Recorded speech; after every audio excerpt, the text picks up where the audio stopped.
अस्सलाम वालेकुम क्लास। मैं उम्मीद करती हूँ आप सब लोग खैरियत से होंगे, अपने घरों में बिल्कुल सेफ़ होंगे। क्लास आज हमारा केमिस्ट्री का जो है वो चैप्टर नंबर 24 का लास्ट टॉपिक रह गया है। हमने आज वो कवर करना है। ओके, हमारे टॉपिक का नाम है carboxylic acids and asters in daily life. Carboxylic acids और एस्टर्स का हमारी डेली लाइफ में, रोज़मर्रा ज़िंदगी में, आम तौर पर ज़िंदगी में क्या इस्तेमाल हो रहा है रोज़। ठीक है, किस तरह से जो बेनिफिट हमें दे रहे हैं कार्बोक्सिलिक एसिड और एस्टर्स। ठीक हो गया। ओके, सबसे पहले क्या है, food preservatives as a food preservatives. Food preservatives क्या होते हैं क्लास? प्रिजर्व का मतलब होता है महफूज रखना, बचा के रखना। वो केमिकल कंपाउंड्स जो फूड को बचा के रखते हैं वो क्या कहलाएंगे? Food preservatives. Food preservatives are the chemical compounds which are added in the food, जो खाने में ऐड किए जाएंगे to prevent or retard the growth of microorganisms. ठीक है, हमारी जितनी भी खाने की चीज़ें होती हैं, फॉर एग्जांपल स्नैक्स हो गए, लेज़, बिस्किट्स वगैरह, ठीक है, ये सारी चीज़ें हो गई, केक वगैरह हो गए, कोई भी चीज़ हो गई हमारी जो खाने पीने की है, जो हम रोज़मर्रा जो यूज़ कर रहे हैं, या इंडस्ट्रीज़ में जैसे फॉर एग्जांपल दूध के डिब्बे हो गए, जूसेस हो गए, ठीक है, ये सारी चीज़ें, तो उनमें जो है वो अब कोई भी खाने की चीज़ है तो वो ज़्यादा देर तक तो नहीं रह सकती ना। ठीक, अगर हम घर में दूध रखें तो वो क्या होता है, ख़राब हो जाता है। ठीक है, लेकिन हम किसी जो बाहर से दूध लेकर आते हैं तो वो तो सालों का बना हुआ इंडस्ट्रीज़ से है ना। ठीक है, इंडस्ट्रीज़ में सालों का बना हुआ है। ठीक है, तो क्या होता है, वो कैसे प्रिजर्व है, वो किस तरह से सेफ़ है? ठीक है, वो कार्बोक्सिलिक एसिड्स की वजह से। ठीक है, कार्बोक्सिलिक एसिड्स होते हैं वो as a food preservatives use होते हैं किस चीज़ के लिए? माइक्रो। अब कोई भी खाने की चीज़ है उसमें क्या चीज़ ग्रो करती है? Micro organisms. कोई भी खाने पीने की चीज़ें या किसी भी जगह में जो माइक्रो ऑर्गेनिजम्स हैं वो ग्रो करना शुरू कर देते हैं क्लास। लेकिन ये जो फूड प्रिजर्वेटिव्स होते हैं ये क्या करते हैं? ये ऐसे केमिकल कंपाउंड्स होते हैं जो खाने के अंदर अगर हम ऐड कर दें थोड़ी सी अमाउंट में तो क्या करते हैं ये? यहाँ प्रिवेंट का मतलब होता है बचाना, या रिटार्ड का मतलब होता है रोक देना। Growth of micro organisms. Growth क्या होती है? नशोनुमा। माइक्रो ऑर्गेनिजम्स की नशोनुमा को या तो ये रोक देता है, ये जो केमिकल कंपाउंड है, ये जो फूड प्रिजर्वेटिव्स है, या तो माइक्रो ऑर्गेनिजम्स की ग्रोथ को रोक देते हैं, बिल्कुल ख़त्म कर देते हैं, या क्या करते हैं अगर ग्रोथ हो भी रही है तो बचा के रख रहे हैं खाने को। ठीक है, तो जो कार्बोक्सिलिक एसिड्स हैं वो as a food preservatives use होते हैं। अच्छा, अब उन्होंने हमें कुछ एग्जांपल्स बताई हैं। For example benzoic acid, acetic acid, propionic acid and methyl and ethyl asters of 4 hydroxy benzoic acid. ये उन्होंने कुछ हमें एसिड्स की एग्जांपल्स बताई हैं जो एज अ फूड प्रिजर्वेटिव्स जो है वो यूज़ हो रही हैं। ठीक है, नेक्स्ट है the presence of these preservatives. Presence क्या होता है? किसी की मौजूदगी। ठीक है, प्रेजेंस क्या होता है? किसी चीज़ की मौजूदगी। उन्होंने कहा है कि इन प्रिजर्वेटिव्स की मौजूदगी हेल्प करती है to maintain the quality of food. किस चीज़ में? फूड की क्वालिटी को मेंटेन रखने के लिए, मतलब फूड फॉर एग्जांपल फूड का टेस्ट मेंटेन रखने के लिए। And extend shelf life. Extend का मतलब क्या होता है? बढ़ा देना, किसी चीज़ को बढ़ा देना। ठीक है, शेल्फ लाइफ क्या होती है? शेल्फ़ क्या होती है? हमारी जो किचन की शेल्फ़ होती है। अब यहाँ पर बात हो रही है किचन के खानों की, घर के खानों की, घरेलू खानों की। फॉर एग्जांपल जैसे चाट मसाले होते हैं, या कोई बिरयानी मसालों के डिब्बे हो गए, या सॉसेज वगैरह होती हैं, केचप मायोनीज़ वगैरह होती हैं।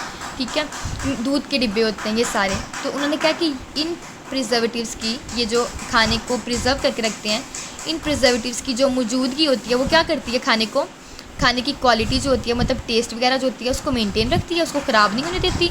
और क्या करती है? उनकी शेल्फ़ लाइफ को, उनकी ज़िंदगी को क्या करती है? बढ़ा देती है। ठीक है, मतलब उनकी जो एक्सपायरी डेट है वो बढ़ा देती है। वो ज़्यादा देर तक जो है वो हमारे घर में ऐसे इसीलिए पड़े रहते हैं क्योंकि उनके अंदर क्या मौजूद है? प्रिजर्वेटिव्स मौजूद हैं। ठीक है, the food which are preserve. वो खाना जो प्रिजर्व हो चुका होता है वो कौन कौन सा है? Include jams, juices, fruit juices, milk and many other drinks. ठीक है, अब खाने के अलावा उन्होंने ड्रिंक की बात की है। कौन कौन सी होती है ड्रिंक? जैसे जूस वगैरह हो गया, फ्रूट जूसेस हो गए, मिल्क। ठीक है, नेक्स्ट है acetic acid is very widely use as preservatives in pickle. Pickle क्या होता है क्लास? अचार।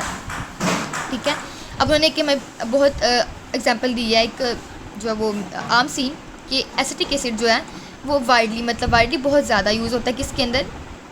पिकल्स के अंदर, अचार में। अचार को क्या करने के लिए? प्रिजर्व करने के लिए। जैसे डिब्बों में अचार मिलते हैं ना, ठीक है, डिब्बों में अचार मिल रहे हैं, तो वो किस तरह से ठीक है? किसकी वजह से ठीक है? एसिटिक एसिड की वजह से ठीक है। ठीक है, क्योंकि उनमें acetic acid as a preservative use किया गया है, इसलिए वो डिब्बों में काफ़ी देर तक, सालों चल सकते हैं, ठीक रहते हैं। ठीक है, समझ आ गई? तो ओके, नेक्स्ट है क्लास। अब हमने देखा कि कार्बोक्सिलिक एसिड्स हैं वो किस तौर पे यूज़ हो रहे थे, प्रिजर्वेटिव्स के तौर पे। अब नेक्स्ट ये किस तौर पे यूज़ होंगे, carboxylic acids and the compounds obtained from them are very common used as medicines.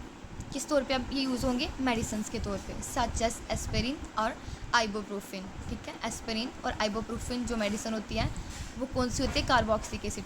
ठीक है, addition of some carboxylic acids during the preparation of the medicines help to improve drug delivery, absorption and overall performance। उन्होंने कहा कि अगर हम medicine में थोड़े से कार्बोक्सिलिक एसिड्स को भी डाल दें, ठीक है, उनको भी अंदर ऐड कर दें, तो क्या होगा, उनकी ड्रग डिलीवरी, मेडिसिन को ड्रग भी कहते हैं अगर आपको पता हो तो, ठीक है, मेडिसिन को हम क्या कहते हैं, ड्रग्स भी कहते हैं। ड्रग डिलीवरी का मतलब होता है कि ड्रग जिस जगह में चाहिए, अगर फॉर एग्जांपल सर दर्द की दवाई है तो वो सर तक उस ड्रग को जो डिलीवर करने में आसानी पैदा करता है, क्या, कार्बोक्सिलिक एसिड। ठीक है, और क्या करता है, अब्जॉर्प्शन, बॉडी में अब्जॉर्प्शन में हेल्प करता है, और ओवरऑल परफॉर्मेंस, ठीक है, उसकी ओवरऑल परफॉर्मेंस को, ड्रग की परफॉर्मेंस को बढ़ा देता है, मेडिसिन की परफॉर्मेंस को बढ़ा देता है। ठीक है, मेडिसिन को ज़्यादा बेहतर बना देता है। ठीक है, कार्बोक्सिलिक एसिड, समझ आ रही, पहले किस तौर पे यूज़ हो रहा था, प्रिजर्वेटिव के तौर पे, अब किस तौर पे यूज़ होता है साथ में, मेडिसिन के तौर पे। ठीक है, और citric acid esters are primary plasticisers. Okay, अब प्लास्टिसाइजर्स का मतलब क्या है, प्लास्टिसाइजर्स ऐसे केमिकल कंपाउंड्स होते हैं जो क्या करते हैं, प्लास्टिक को सॉफ्ट, अच्छा, नीट बनाते हैं। ठीक है, which are used in many industries. उन्होंने कहा कि सिट्रिक एसिड एस्टर जो है वो क्या है, एक प्लास्टिसाइजर है।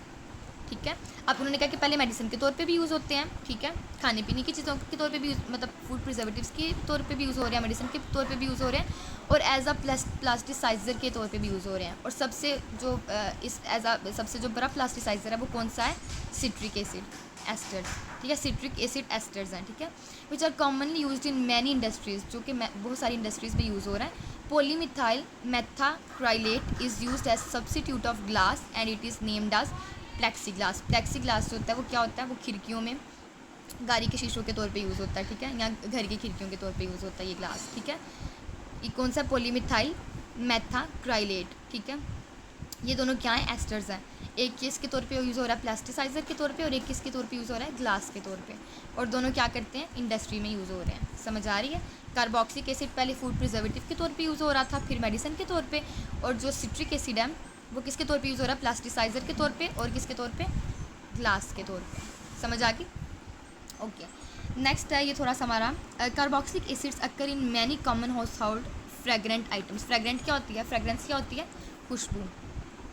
ठीक है, उन्होंने कहा कि कार्बोक्सिलिक एसिड जो होते हैं वो हाउस होल्ड फ्रेगरेंट आइटम्स के तौर पे यूज़ होती हैं। A list of such item is given in the table. अब उन्होंने बताया कि वो खुशबूदार चीज़ें कौन कौन सी हैं। विटामिन सी, उसमें कौन सा यूज़ हो रहा है, अस्कॉर्बिक एसिड। लेमन्स क्या है, लीमू की खुशबू। ठीक है, लीमू में क्या, कौन सा एसिड होता है, सिट्रिक एसिड होता है। विनेगर क्या होता है, सिरका। सिरके में कौन सा एसिड होता है, एसिटिक एसिड होता है। एप्पल, सेब, ग्रेप्स, अंगूर, कैरेट, गाजर, इन तीनों में कौन सा एसिड होता है, मैलिक एसिड। ठीक है, उन्होंने कहा कि फ्रेगरेंट आइटम्स जो होते हैं, ठीक है, जो हमारे घर में होते हैं, इनमें कौन कौन से ये वाले सारे एसिड यूज़ हो रहे हैं, मतलब इनमें ये सारे एसिड पाए जाते हैं बाय नेचर, नेचुरली पाए जाते हैं। और नेक्स्ट क्लास हमारा छोटा सा टॉपिक रह गया, ये हम कल कवर करेंगे। ये अलग टॉपिक है थोड़ा सा, हम इसे कल करेंगे, बिल्कुल छोटा सा पैराग्राफ हम इसे कल करेंगे। अभी आज के लिए हमने देखा क्या, carboxylic acid and asters in daily life. ठीक है, कार्बोक्सिलिक एसिड किसके तौर पे यूज़ हो रहे थे, प्रिजर्वेटिव्स के तौर पे, और मेडिसिन के तौर पे यूज़